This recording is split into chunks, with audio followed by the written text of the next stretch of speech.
हिंदी में यूपीएससी की तैयारी से संबंधित प्रोग्राम्स को देखने के लिए सब्सक्राइब करें स्टडी IQ-IAS हिंदी। नमस्कार, बहुत बहुत स्वागत है आप सभी का स्टडी IQ-IAS हिंदी में। मेरा नाम है अतुल जैन। तो भारत और मालदीव के जो संबंध हैं पिछले कुछ समय में हम सबने देखा है कि कैसे उनमें एक बहुत ज्यादा उतार चढ़ाव वाली स्थिति बनी रही है। एक समय ऐसा था, हम सभी जानते हैं कि राष्ट्रपति मोहम्मद मुइज़ू जो कि मालदीव के राष्ट्रपति बने और उनका राष्ट्रपति पद का जो पूरा कैंपेन था, जो पूरा प्रचार था, वो इंडिया आउट के नारे पर था। यानी कि भारत से उनको भारत के प्रभाव से मालदीव को वो मुक्त करना चाहते हैं, ऐसा वादा उन्होंने चुनावों में किया था। यह माना जाता था कि मुइज़ू साहब और उनके जो राजनीतिक मेंटोर थे गयूम साहब, ये लोग सब जो हैं ये चीन के पक्षधर थे, चीन द्वारा समर्थित थे। और अगर आप इनकी राजनीति भी देखें, चुनाव जीतने के बाद, मालदीव के राष्ट्रपति बनने के बाद जिस तरह से लगातार उन्होंने प्रो चाइना बातचीत की, भारत के साथ अपने संबंधों को खराब होने दिया, उससे ऐसा प्रतीत भी हुआ कि मालदीव जो है वो धीरे धीरे भारत के हाथ से निकल रहा है, या फिर मालदीव के साथ भारत के संबंध जो है उनमें मित्रता का भाव समाप्त होता जा रहा है।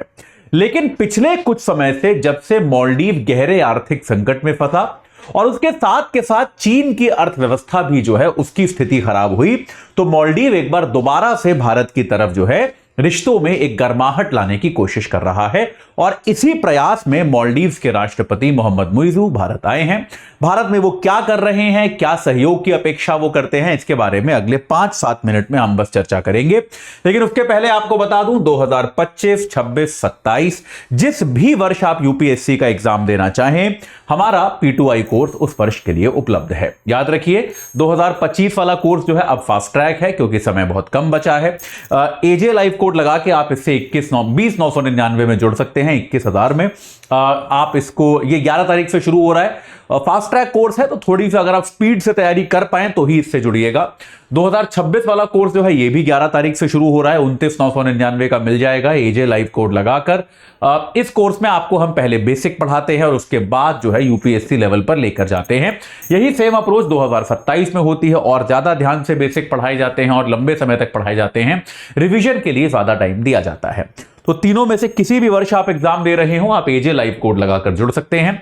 11, 11 और 8 तारीख से बैच शुरू होने वाले हैं। अपनी पसंद के हिसाब से, अपनी अपीयरेंस के हिसाब से आप एक जो है अपनी पसंद का बैच चुन लीजिए। चलिए, तो भाई मालदीव के राष्ट्रपति महोदय जो हैं मोहम्मद मुइज़ू साहब, हम सभी जानते हैं कि मुइज़ू जो हैं वो भारत की यात्रा पर आए हैं। और इंटरेस्टिंग बात क्या है कि मुइज़ू की पिछले कुछ महीनों में ये दूसरी भारत यात्रा है। आप सभी को याद होगा, मोहम्मद मुइज़ू जो हैं वो प्रधानमंत्री मोदी के शपथ ग्रहण में भी आए थे। याद है कि नहीं याद है? प्रधानमंत्री मोदी के शपथ ग्रहण में भी आए थे। अभी शपथ ग्रहण तो कितने दिन पहले हुआ है, कुछ ही महीने पहले तो हुआ है। मतलब इस साल की तो बात है, 2024 की मई में तो इलेक्शन ही हुए हैं, जून के अंत तक। तो भाई तब उसके बाद प्रधानमंत्री मोदी ने शपथ ग्रहण किया, तो भाई उसमें ही शामिल हुए थे। और अब एक बार दोबारा मुइज़ू साहब 4 दिन की यात्रा पर भारत आए हैं। विदेश मंत्री जयशंकर से मिले, राष्ट्रपति द्रौपदी मुर्मू से मिले, प्रधानमंत्री नरेंद्र मोदी से भी ये मिले हैं। तो हम सभी जानते हैं कि मुइज़ू साहब जो हैं, इनका जो चुनावी कैंपेन था जब ये राष्ट्रपति बने थे, तो इनका कैंपेन था इंडिया आउट। यानी कि ये भारत को जो है मालदीव से निकालना चाहते थे। ये इनका ये दावा था कि इनके जो पूर्ववर्ती राष्ट्रपति थे वो पूरी तरह से भारत के दबाव में काम करते थे, और इन्होंने ये कहा कि हम भारत के चुंगल से जो है मालदीव की राजनीति को निकालना चाहते हैं, भारत का प्रभाव हम मालदीव में कम करेंगे। इस प्रकार के दावे जो है मुइज़ू साहब लगातार करते रहे। और राष्ट्रपति बनने के बाद आपको ऐसा प्रतीत भी हुआ कई बार, जब इन्होंने क्या किया, हम सभी जानते हैं कि भारत के जो कुछ सैनिक वहां तैनात थे, भारत के सैनिक हटाए। कुछ 90 या कुछ भारत के सैनिक होते थे, आपको याद होगा, मैंने हिंदू की क्लासेस में कई बार पढ़ाया है ये। तो इन्होंने कहा कि भारत को अपने सारे सैनिक हटाने पड़ेंगे। जबकि भारत ने वो सैनिक क्यों रखे हुए थे? जो भारत ने ही मालदीव्स को कुछ यान गिफ्ट किए थे, उन यानों को चलाने के लिए, उनकी मरम्मत इत्यादि के लिए रखे थे। भारत ने ऐसा कर लिया, उन सभी सैनिकों को हटाकर वहां पर इंजीनियर्स तैनात कर दिए। इसके अलावा जो है इन्होंने क्या किया, इनके कुछ मंत्रियों ने प्रधानमंत्री के बारे में अपमानजनक बात की। यह भी आपने सुना होगा कि भाई प्रधानमंत्री के बारे में अपमानजनक टिप्पणियां की। हालांकि मुइज़ू साहब ने उनको जो है एक तरह से अपने मंत्रिमंडल से निलंबित कर दिया, लेकिन तब भी यह माना गया कि ऐसा वो इसलिए ही कर रहे हैं क्योंकि सरकार की नीति ही ये है। उसके बाद मुइज़ू साहब ने कई बार इस तरह के उस समय बयान दिए कि हम भारत के पर्यटकों की हमें ऐसी कोई बहुत जरूरत नहीं है, जबकि मालदीव की राज्य की जो अर्थव्यवस्था है वो एक देश के तौर पे पर्यटन पे ही चलती है। तो तब भी उन्होंने ये कहा कि भारत के पर्यटकों की हमें ऐसी कोई जरूरत नहीं है। और ये चाइना गए, चाइना में जाकर चाइना में लोगों को कहा कि आप कृपया पर्यटन कीजिए, हमारे देश आइए, वगैरह वगैरह, इस तरह की चीजें उन्होंने की। लेकिन बेटा होता क्या है, राजनीति में या फिर अर्थव्यवस्था में परिस्थितियां बदलते समय नहीं लगता। वो परिस्थितियां धीरे धीरे पिछले वर्ष के अंत से बदलनी शुरू हो गई। और परिस्थितियां कैसे बदली? एक तो मालदीव्स का जो आर्थिक संकट है वो गहराया। पहली चीज तो ये है कि मालदीव का एक निश्चित तौर पे आर्थिक संकट चल रहा है। वहां पर हम सभी जानते हैं मालदीव में जो ऋण का स्तर है, भाई किसी भी देश में ऋण तो हर देश पे होता है, लेकिन मालदीव में ऋण का स्तर जो है वो जीडीपी का 110% है। यानी कि जीडीपी जितना है उससे ज्यादा उन पर ऋण है। तो आप समझ रहे हैं, तो इस ऋण का ब्याज कितना ज्यादा होगा एक बार ये भी सोचिए। और ऐसे में मालदीव में विदेशी निवेश की संख्या धीरे धीरे कम होती जा रही है। तो अब इसके अलावा क्या हुआ, चीन की आर्थिक दशा इस समय आप सभी जानते हैं। चीन की अर्थव्यवस्था में जिस तरह से गिरावट आई, तो मालदीव को भी यह समझ में आना शुरू हो गया कि यार चीन जो है अब हमारे को उतना समर्थन नहीं कर पाएगा जितना हम चीन के समर्थन पे विश्वास कर रहे थे, भरोसा कर रहे थे। चीन शायद अब उतना समर्थन तो नहीं दे पाएगा। यह बात भी मालदीव को समझ में आ गई। तो अब मालदीव को ऐसा लगा कि यार क्षेत्रीय आपको समझ तो बना के रखनी है। और भारत सरकार ने, कम से कम भारत में सोशल मीडिया पे बड़ा विवाद हुआ, लेकिन भारत सरकार ने अपनी उदारता मालदीव की तरफ बनाकर रखी। उसका कारण बहुत बड़ा यह है कि मालदीव जो है वो हिंद महासागर में स्थित है। क्षेत्रीय तौर पे भारत के लिए बहुत महत्वपूर्ण है कि मालदीव के साथ हमारे अच्छे संबंध बने रहें। तो मालदीव ने एक बार फिर भारत का रुख किया, भारत के साथ अपने संबंध सुधारने की कोशिश की। तो अभी मुइज़ू साहब भारत आए, तो भारत आकर उन्होंने भारत के टाइम्स ऑफ इंडिया अखबार को एक इंटरव्यू दिया है।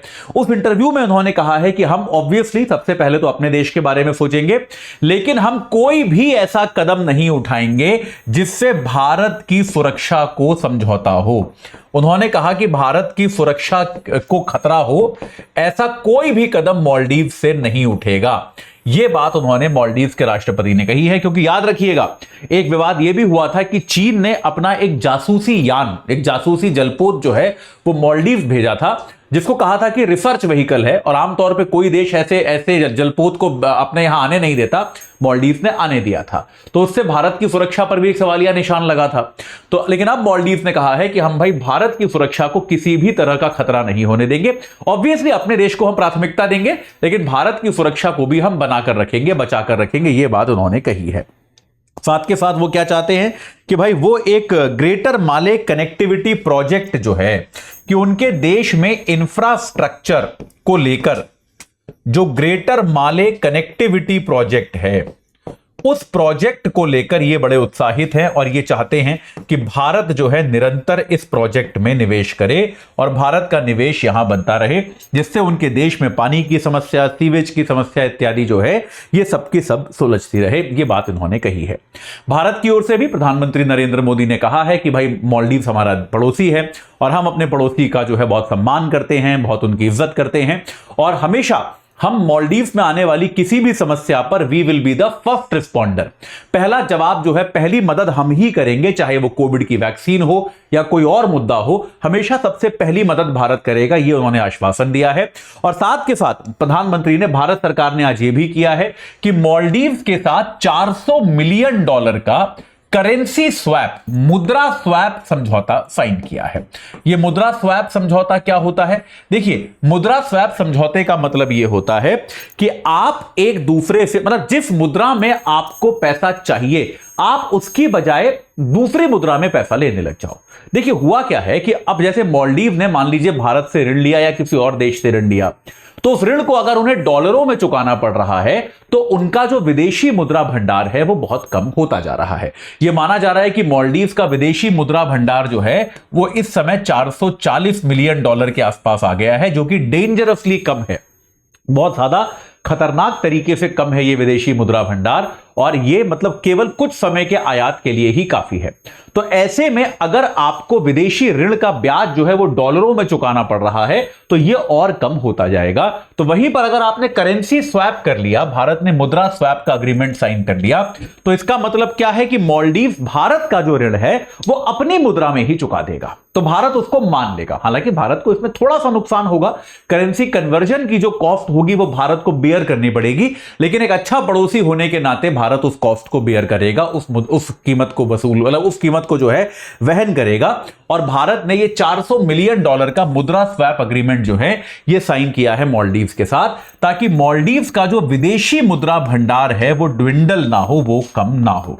ठीक है, ये मालदीव्स का विदेशी मुद्रा भंडार ऑलरेडी बड़ी संकट वाली स्थिति में है, तो ऐसे में भारत ये नहीं चाहता कि उनका विदेशी मुद्रा भंडार और भी घटे। तो कुल मिला के ये बातचीत हुई है। अभी मुइज़ू साहब 4 दिन के लिए भारत में हैं, 2 दिन और बचे हैं उनके पास, तो आने वाले 2 दिनों में और भी कुछ प्रमुख समझौते हमको देखने को मिल सकते हैं। लेकिन ये बात स्पष्ट है कि मालदीव जो है वो अब भारत के साथ जिस प्रकार का एक वैमनस्य से लेकर जिस प्रकार की कटुता के साथ मुइज़ू साहब के कार्यकाल की शुरुआत हुई थी या पहले कुछ महीने गए थे, वो अब इतिहास की बात हो गई है। और अब भारत और मालदीव के संबंध जो है वो काफी हद तक सामान्य होते प्रतीत हो रहे हैं। और ये क्षेत्रीय तौर पर भारत के लिए बहुत अच्छी खबर है, बहुत अच्छी बात है, क्योंकि मालदीव जो है वो सुरक्षा के दृष्टिकोण से एक महत्वपूर्ण देश है और हम चाहेंगे निश्चित तौर पर कि यहां पर चीन का प्रभाव बहुत ज्यादा ना होने पाए। तो आने वाले दिनों में जो भी समझौते होते हैं उनके बारे में मैं आपको बताऊंगा, लेकिन अभी के लिए इतना ही। जाते जाते आपको एक बार फिर बता दूं कि भाई हमारा 2025, 26, 27 तीनों वर्षों का जो आपका P2I बैच है ये हमारे पास उपलब्ध है। तो आप जिस भी वर्ष एग्जाम देने वाले हो उस वर्ष के हिसाब से बैच से जुड़ जाइए। एजे लाइव कोड लगाएंगे तो आपको ये बैचेस जो है ये सबसे कम दाम पर मिलेंगे। आज ही एजे लाइव कोड लगाकर इन बैचेस से जुड़िए और अपनी तैयारी को एक सही आकार प्रदान कीजिए। इस चर्चा से जुड़ने के लिए आप सभी का बहुत बहुत धन्यवाद। हिंदी में यूपीएससी की तैयारी से संबंधित प्रोग्राम्स को देखने के लिए सब्सक्राइब करें स्टडी IQ IAS हिंदी।